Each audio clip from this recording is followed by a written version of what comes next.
Millionaire CEO was mistaken for tech staff, but her kindness melted his heart.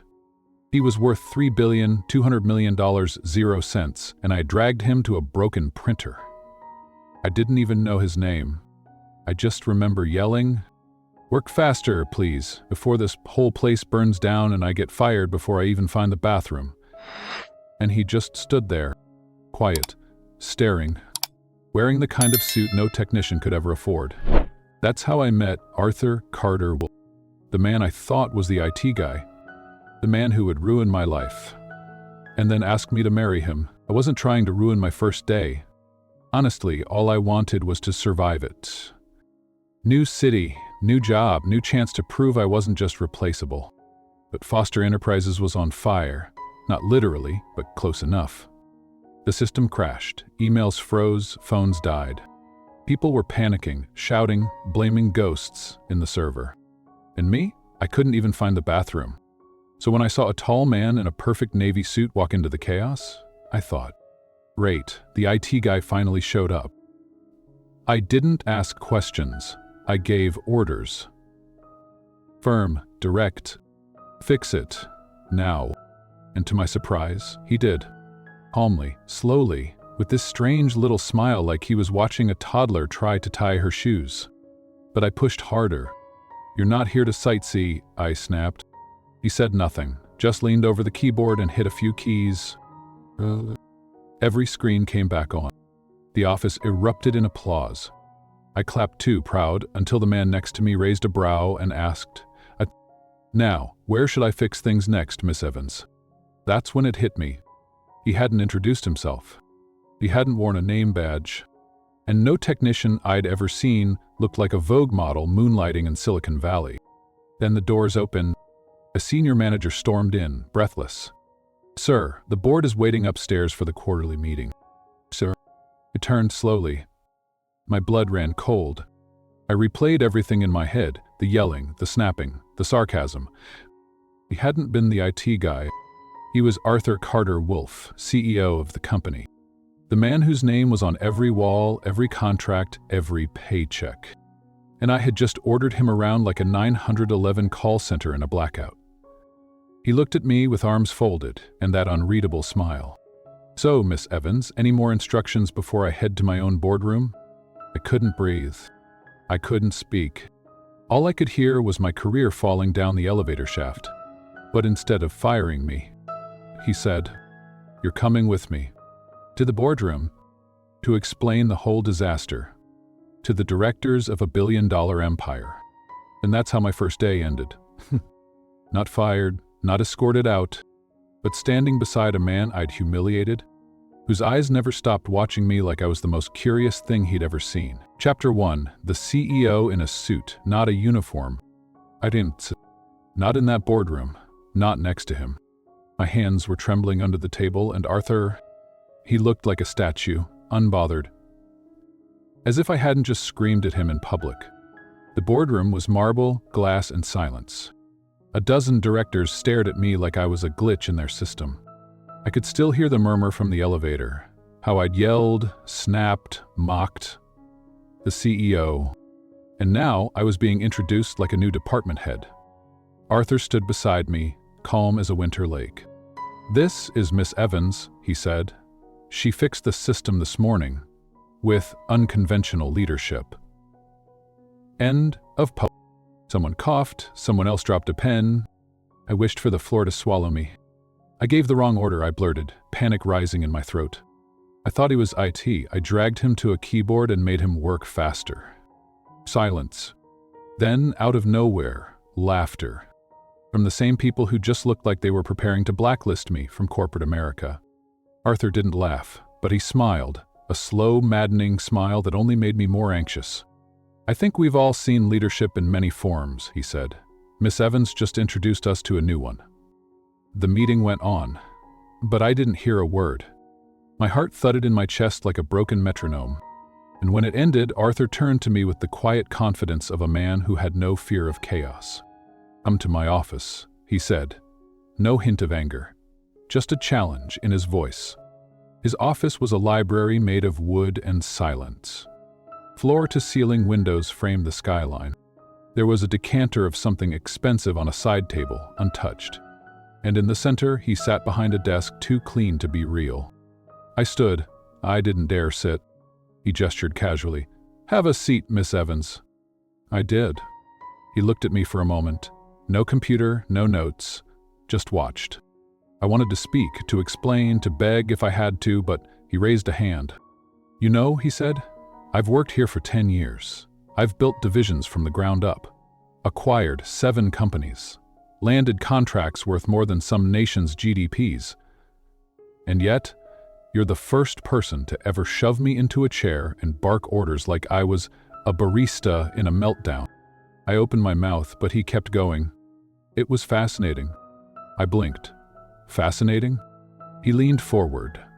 "You're bossy, reckless, inappropriately direct, but efficient." He paused. "I like efficiency." That's when he said it. "I'm promoting you." I stared at him like he'd just grown wings. "You're what?" "Starting today, you're my personal assistant." "No offense, Mr. Wolf, but are you having a stroke?" He smirked. "I don't offer second chances, Miss Evans, but I do offer tests." He folded his hands. "Consider this one of them." I should have run, said no, walked out with the last sliver of my dignity. But instead, "Fine," I said, "but if this is a trap, I'll make sure your schedule gets double booked with a toddler birthday party." He laughed.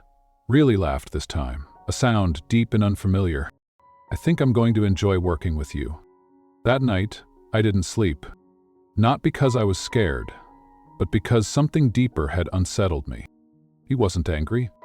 He wasn't cruel. He was interested.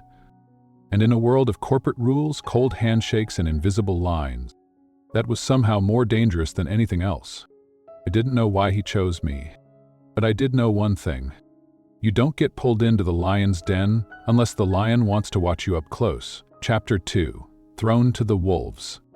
He handed me a black folder. No warning, no explanation, just 3 words. "You have 72 hours." Inside was a guest list of billionaires, senators, and a 5-star venue with no plan. A charity gala that didn't exist yet. And somehow, I was supposed to make it real. I stared at him. "You want me to plan this alone? In 3 days?"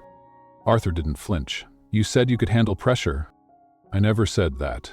I said I could handle coffee orders, password resets, calendar invites. Not a black tie event where a typo in the seating chart could end my career." But he didn't blink, just leaned back in his chair and added softly, "If you fail, it'll be obvious I chose the wrong person." I bit my tongue, hard. That first day felt like sprinting into a storm with no umbrella. The decorations were a disaster. The caterer backed out. The band? Canceled. The menu? Not approved. And the invitations? Still in digital purgatory. I didn't cry, not because I was strong, but because I didn't have time. Every moment was a ticking bomb, every vendor a fire alarm. I begged, bargained, bribed with promises I hadn't cleared. And through it all, Arthur didn't call, didn't text, didn't lift a single finger to help. But on day 2, when I dropped a folder outside his office and cursed loud enough to wake the floor, he finally looked up. "Need help?" I glared. "Do you offer help or just sarcasm?" He smirked. "I offer challenges." "Next time," I snapped, "try offering basic human decency." And still, he didn't get angry. He just tilted his head like I was a math equation he enjoyed failing to solve. By the morning of day 3, I had a dress bag in my hand and no feeling in my feet. The ballroom was perfect, or close enough. Gold chandeliers, white florals, name cards I triple-checked. The band was new, last minute, but sounded heavenly.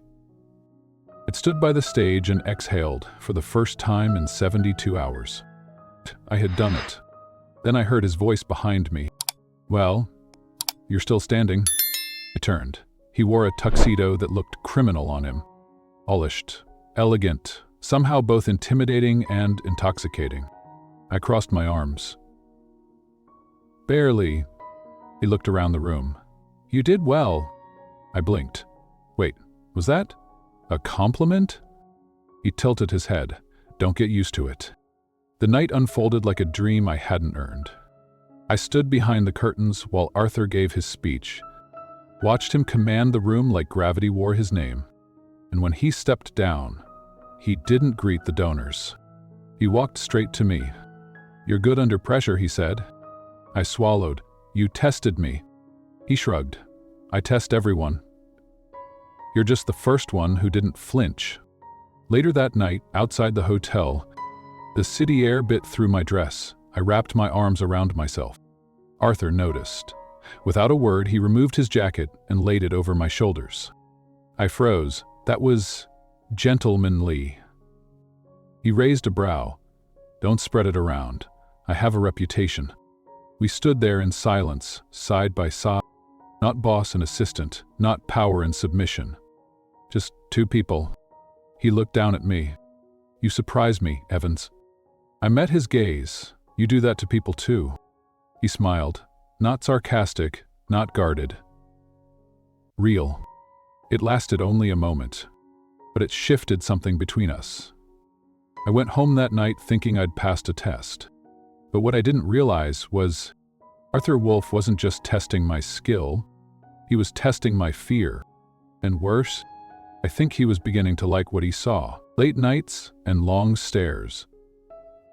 I stayed late that night, not because I had to, because I couldn't go home, not with that strange feeling still in my chest. The one I got when he said, "I surprise him?" Like I wasn't just a name on a folder.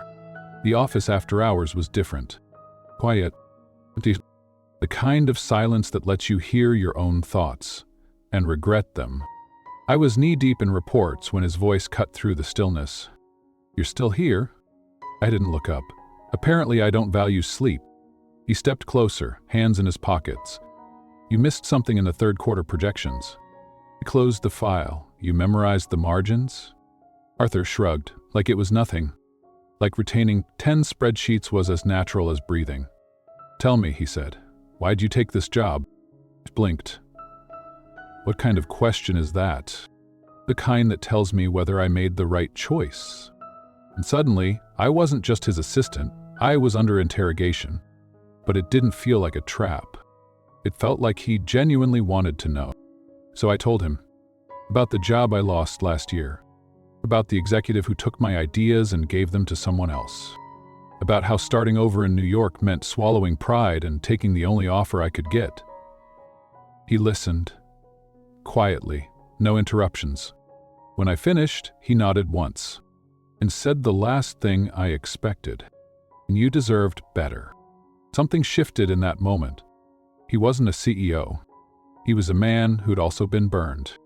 I could see it in his eyes, the tired kind of knowing. The kind that doesn't come from reading about betrayal, but from living it. He turned away. "Hungry?" I blinked. "Excuse me?" "There's a place around the corner. Decent food. Less decent lighting." I hesitated. "This isn't a date, is it?" He smiled. "It's an excuse to eat without being seen in a suit." I grabbed my coat. We sat in a booth with chipped wood and dim lights. He ordered steak. I ordered pasta. No waiters hovering, no photographers, just two humans, two plates, two defenses dropping. We didn't talk about work. We talked about why we work, what drives us, what scares us.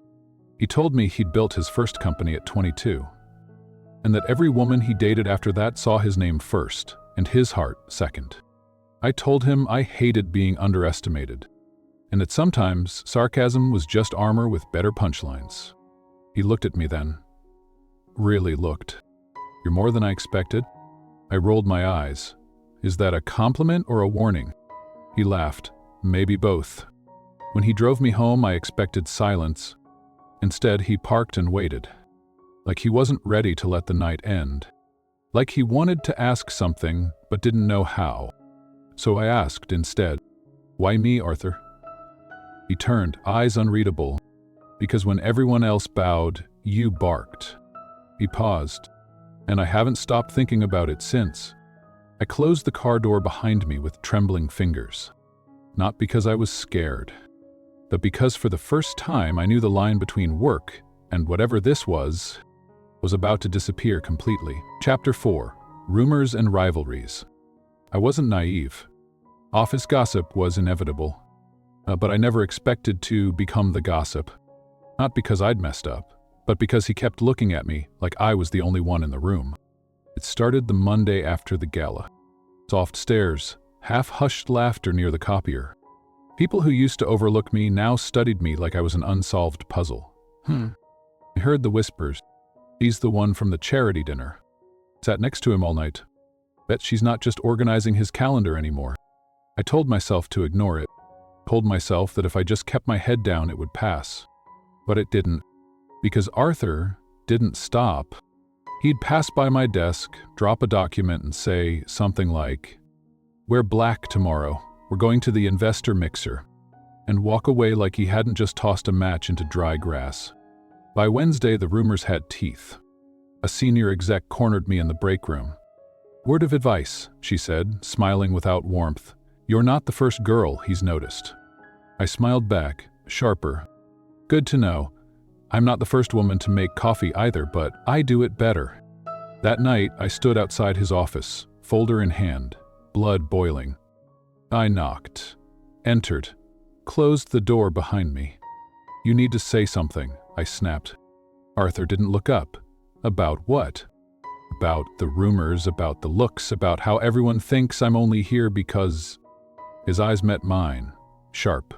"Because I wanted you close?" The silence after that sentence wasn't empty. It was full of everything we weren't saying. "I've worked hard for this," I whispered. "I don't want to be reduced to a headline." He watched me for a moment. Then he picked up the phone and said one sentence. "Aaron, send an internal memo." The next morning, a company-wide mail landed in every inbox. Effective immediately, Carter and Wolf Enterprises will uphold a zero-tolerance policy on personal gossip, slander, and inappropriate speculation regarding staff. All violations will be documented and addressed directly. My name wasn't mentioned, but everyone knew. Because when I walked into the office that day, no one spoke. No one laughed. No one whispered. I should have felt relieved, but I didn't. Because now, they weren't just talking. They were afraid of me. Around lunchtime, I confronted him again. "You didn't have to go nuclear," I said, sitting across from his desk. Arthur glanced up, then back at the document in his hand. "They disrespected you?" I folded my arms. "You made it worse." He looked at me finally. "Would you rather I did nothing?" I didn't answer. Because the truth was, I didn't know. I didn't want to be a victim. But I also didn't want to be someone who got protected by power she didn't ask for. And then, as if fate couldn't let things cool down, David Lancaster showed up.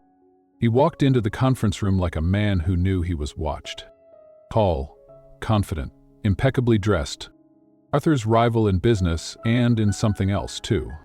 He shook Arthur's hand with a tight smile. "Arthur." Arthur didn't return the smile. "David." Then David turned to me, eyes amused. "And you must be the famous Miss Evans." I didn't blink. Fame is overrated. His laugh was smooth, too smooth. Arthur's jaw tightened, just slightly. The meeting was ruthless. David poked at numbers, strategy, contracts. I stayed quiet until I didn't. "There's a clause in Section 4.3, I said, interrupting his monologue, "that already accounts for your proposed shift." He paused, surprised, then smiled. Sharp. "I see why he keeps you close." Arthur didn't smile, but he didn't correct him either. Later, in the elevator, I broke the silence. "Do you regret the memo?"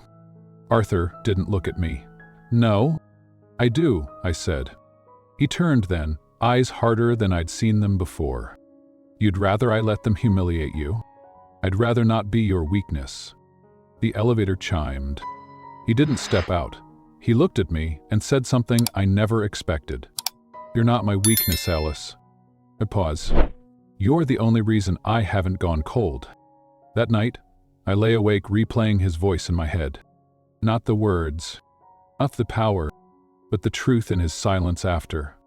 Because sometimes when someone stops protecting themselves, it's not weakness, it's surrender. Chapter 5. A Night Beneath the Chandeliers. He offered his hand to help me out of the car. I almost didn't take it.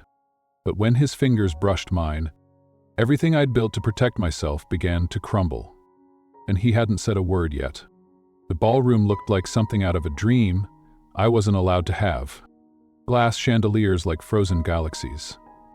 Tables lined with ivory cloth and gold-rimmed place cards. A string quartet played something soft and expensive. And at the center of it all was us. Arthur Wolf, CEO. And me, the girl who'd once yelled at him to fix a server. Now I was wearing a black satin dress that barely felt like mine. And he was walking beside me, tuxedo perfect, hand resting low on my back. "Everyone's staring," I whispered. "They always stare," he replied. "They just finally have a reason." Throughout the night, the line kept blurring. He introduced me to executives with a calm hand on my waist. He watched me speak like the room didn't exist. And every time I looked up, he was already looking at me. I tried to stay focused, tried to remember that this was strategy, that my presence here wasn't about me. It was about making him look grounded, normal, unthreatening. But then we slipped out onto the balcony, and all the rules disappeared. The night was quiet out there. New York City blinked beneath us. Cold wind pulled at my hair, and his jacket found my shoulders before I could protest. "You keep doing that," I said. "Doing what?" Nudging me, like you're looking for something. He turned to face me fully. My breath caught. "What?" He stepped closer. Something I can't seem to name. It hit me all at once. This wasn't a test anymore. This wasn't a game. He wasn't trying to manipulate me. He was trying not to fall. And losing. "I shouldn't be here," I whispered, backing up slightly. "Not like this." "You're the only person in this room who belongs," he replied. I laughed softly, bitter. "I'm the assistant who mistook you for a technician. And still the only one who's ever looked me in the eye," he said. The silence after that felt charged. Like the air before lightning. Like the second right before a door opens or slams shut. And then he said it. "You disarmed me." Just that. Like it cost him everything. I could have walked away, should have. But instead, I stepped closer. "You keep saying things like that," I murmured. "And you keep pretending they don't mean anything." He studied me. No smirk, no mask. "Tell me to stop," he said. "I can't," I whispered. And then he kissed me. It wasn't a soft kiss, it wasn't slow. It was years of restraint shattering in one breath. His hand on my jaw, mine twisted in his lapel. 1,000 unspoken things poured into the space between us, and none of them felt like goodbye. When we pulled away, I was shaking. "I'm going to regret this," I said. "Then regretted twice," he murmured. Back inside, nothing had changed. But we had. He stood beside me during the rest of the evening like nothing had happened. What I felt it. Every glance, every silence, every almost touch. And I knew, whatever this was, it had already begun. With or without our permission. That night, when I lay in bed, I touched my lips and thought. Power can't fake what happened on that balcony. And if this was a war, I had just surrendered. Chapter 6. Crossing the Line. The morning after the kiss, he didn't speak to me. Not a nod. Not a look. Not even a sarcastic comment in the hallway. And somehow, that silence was louder than anything he'd ever said to me. I showed up to work early. Straightened my blouse, tied my hair tight. Tried to look like nothing had happened under those chandeliers. Tried to be the version of me that didn't melt into him on a balcony. But when I walked into the building, he passed me without a word. Not cold, not cruel, just blank. All day, I kept replaying it. The way he kissed me like I wasn't just convenient. The way he said, "You disarm me," like it hurt. I thought it meant something. I let myself want it to mean something. But now it felt like I was back to being the girl who gave the wrong order on day one. Except this time, The mistake wasn't fixable with a reboot. By lunch, the ache in my chest had become a throb. He was in meetings all morning without me. He forwarded a client email I'd normally handled directly. He even had Karen, not me, reschedule his flight. It was subtle, tactical, like I'd been downgraded without being fired. By 4:00, I snapped. I walked straight into his office without knocking. "You're avoiding me." Arthur looked up slowly. "I'm working." I folded my arms. "That's not an answer." He stared at me for a long moment, then said it shouldn't have happened. The words stung. "Why? Because someone saw? Because I'm the assistant and you're..." Because I can't afford for this to become real." I felt my breath leave me like a punch. Real. That word held everything and nothing all at once. "So it wasn't real for you." He stood up, voice low and clipped. "Everything I do is calculated, Alice. I build. I protect. I don't make mistakes like that." "That?" I repeated, my voice cracking. "Is that what I am?" He didn't reply, which told me everything. I walked out. No dramatic scene, no tears in the hallway. Just the slow steps of someone whose heart had been handed back. In silence. The next morning, I left my resignation letter on his desk. Typed, formal, cold, just like him. I didn't wait for a response. I didn't want to see his signature at the bottom of something that felt like loss. But around 3:00 p.m., Karen approached me at my desk. "He didn't accept it," she said. I blinked. "What?" She handed me a post-it note. In his handwriting, just 3 words. "Not finished yet." I should have felt hope. If I didn't. I felt exhausted. Because being near Arthur Wolf was like standing in the eye of a storm that never moved. Beautiful, dangerous, still, and eventually, something always shattered. That night, I packed my things. Not because I was fired, but because staying meant bleeding slowly, and I was done pretending it didn't hurt. Just as I reached the elevator, I heard my name. Alice. He stood at the end of the hallway, tie loosened, eyes raw in a way I hadn't seen before. "I didn't mean to hurt you." I swallowed hard. "But you did." I was scared. I laughed, sharp, broken. "You're a billionaire CEO. What could possibly scare you?"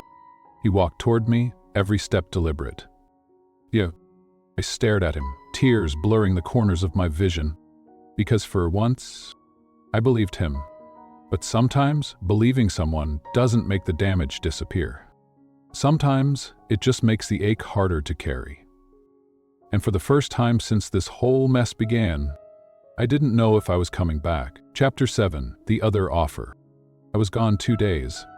No text, no call, no apology. Just an inbox full of logistics and a heart that had stopped pretending. And then the job offer came. Not from him, but from someone who'd seen my worth without needing me to prove it. I moved my things out after hours. Didn't want the stares. He didn't want the pity from the interns or the fake surprise from the women who said, "You're so lucky to work that close to him." Lucky. If only they knew. Arthur never showed up. He never stopped me. I thought he might call, say something, anything. But all I got was silence. The offer came from Halifax & Co. Midtown. Smaller team, bigger heart. Their lead strategist had seen me at the charity gala and remembered how I handled the band cancellation in stilettos and full panic. She didn't ask if I was qualified. She asked how soon I could start. I didn't say yes. Not because I wasn't tempted. The salary was better, the work less chaotic. But my heart? It wasn't done with Arthur Wolf. And that made me furious. 2 nights before I had to decide, I ran into him. Corner store, 9:13 p.m. I was in sweats and a hoodie grabbing ginger tea. He was in a trench coat reaching for the same box. Our fingers touched. I froze. He did too. "Alice," he said. "Arthur," I answered, flat. He didn't ask how I was. Didn't offer an excuse. He just stood there, like someone who'd walked into a memory and didn't know how to leave it. "You look," he began. "Tired?" I offered. "That's what happens when someone walks out without walking away."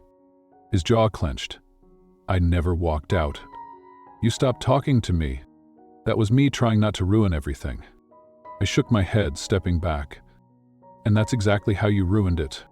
Outside, the wind bit through my hoodie. He followed me to the curb. "You're not working at Carter & Wolf anymore?" he said. It wasn't a question. I nodded. "Correct. You're taking the other offer? Why do you care?" His voice dropped. "Because I still think about you every damn day." "Then why didn't you say something?" I whispered. He stared at me like the words were burning inside him.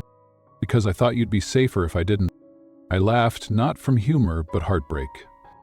"You don't get to kiss me like you mean it, vanish, and then say you were protecting me." I wasn't ready to feel something real. "You were already feeling it, Arthur." The wind died down, but the silence between us only grew heavier. He stepped closer, 1 inch, then 2. "If I asked you not to go, would you?" He didn't answer. That told me everything.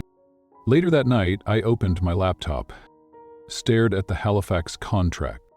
My cursor blinked over the "Sign Here" line, and I didn't move. Because here's the thing no one tells you about heartbreak. It's not always loud. Sometimes it's just a girl in a small apartment, staring at a future that doesn't feel like hers. Is the one she wants won't choose her back.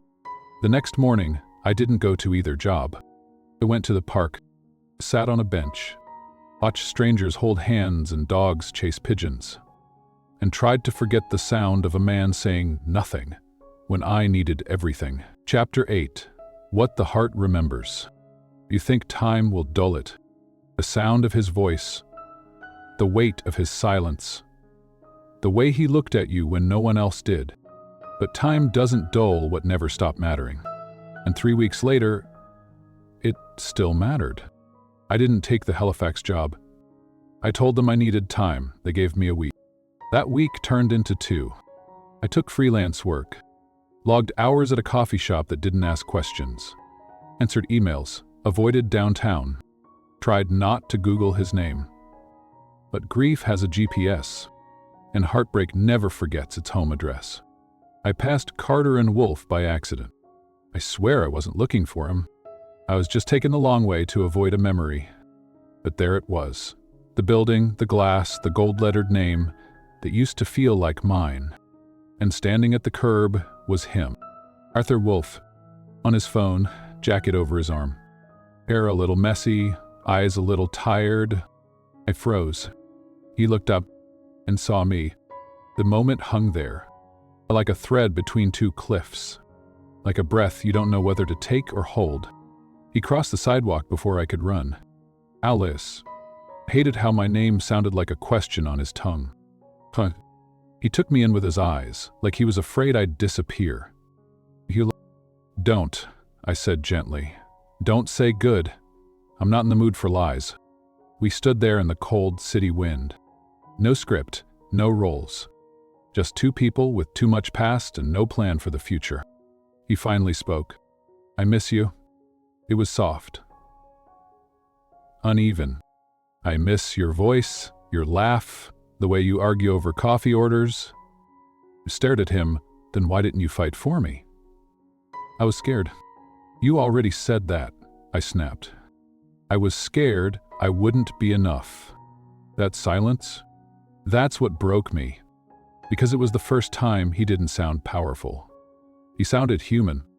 And it was easier to hate a CEO than it was to see the man behind the mask, afraid of losing something real.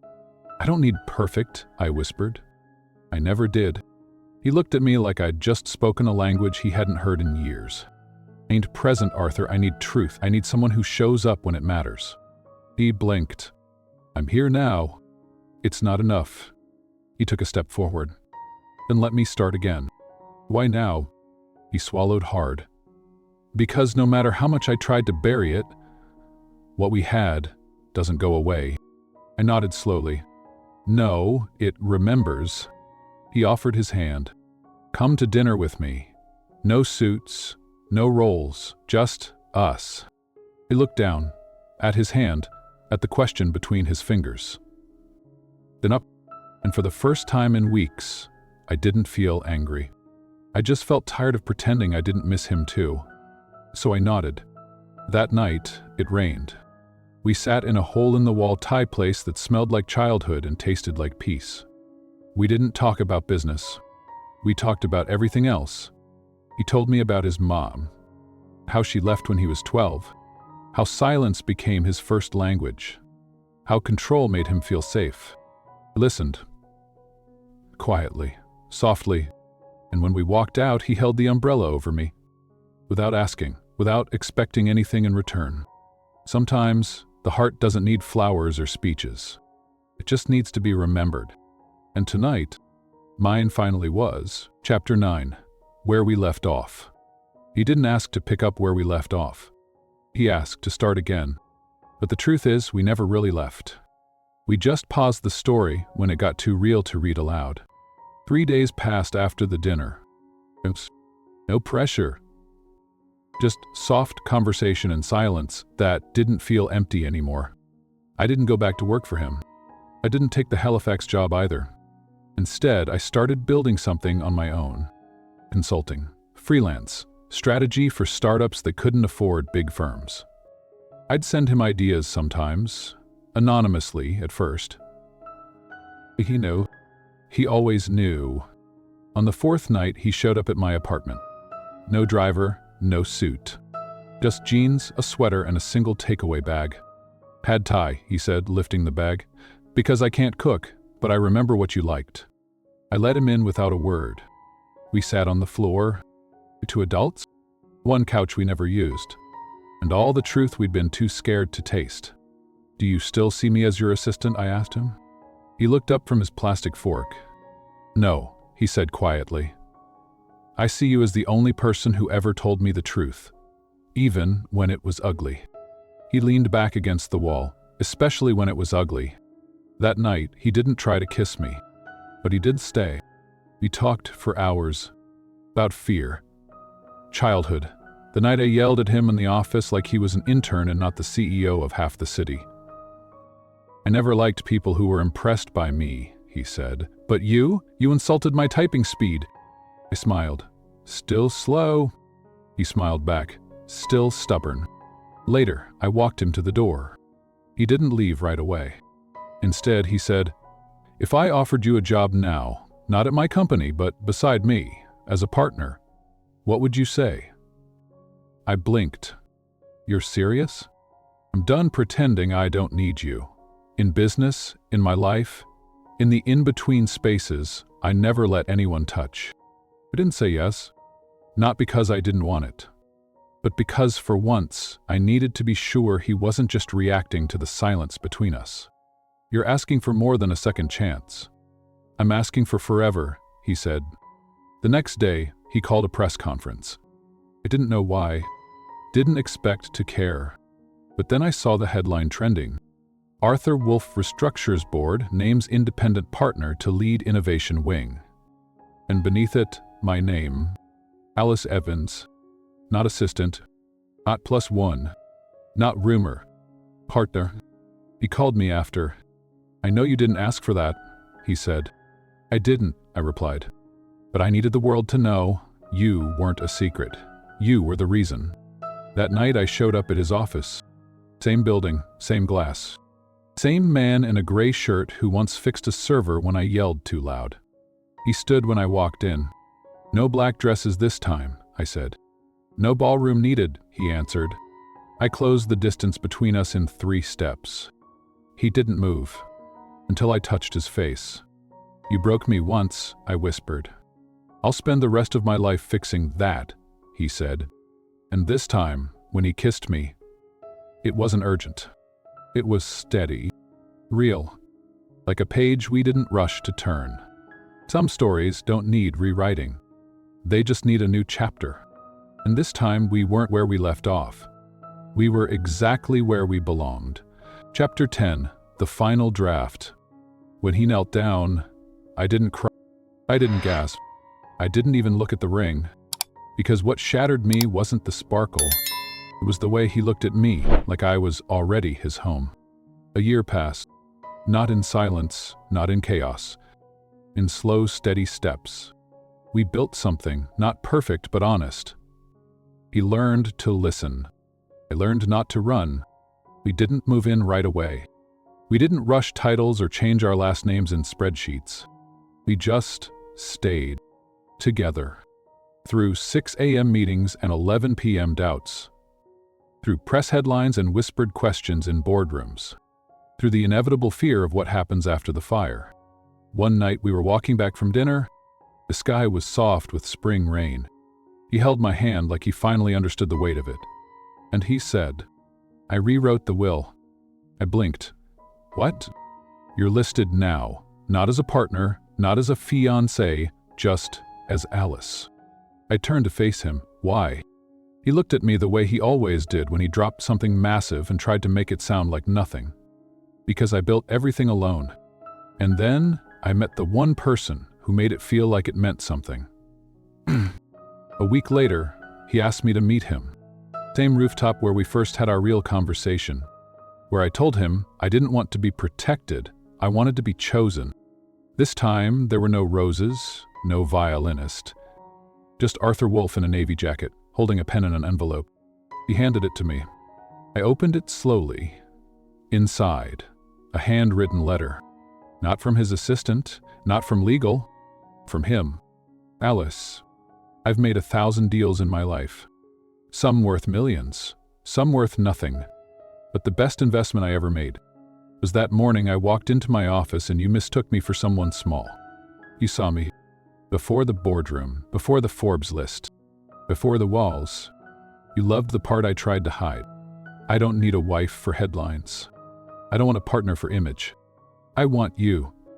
No suits, no scripts. Just the girl who told me to type faster. Will you marry me? Arthur."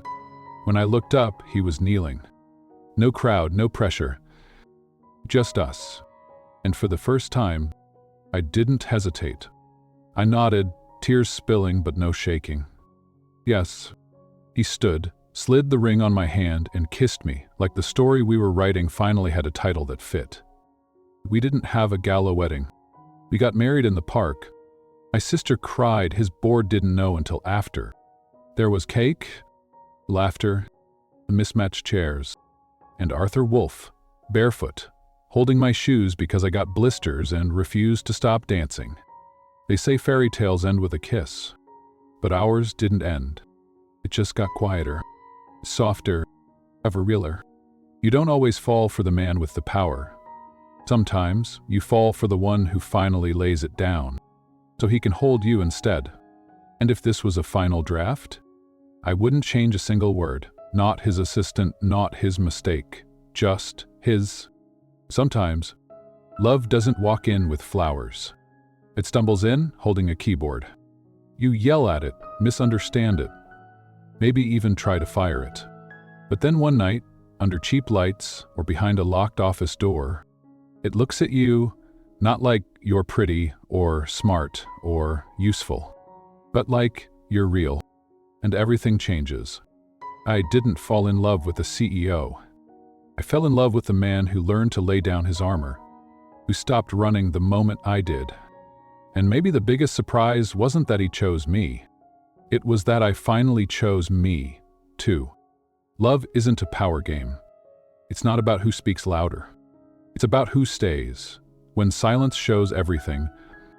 And if you've ever felt like you were just the assistant, just the intern, just the girl no one saw for who she was, maybe this story is for you. Because sometimes the one who doesn't look like a queen still changes the kingdom. I never typed a resignation again, because I was never his employee after that day. I was the one who rewrote his story, and he was the one who finally read mine. Have you ever mistaken something ordinary for the start of something extraordinary? If this story stirred something in you, the next one reaches even deeper. Click to watch and maybe find a little more of your story, too. See you there.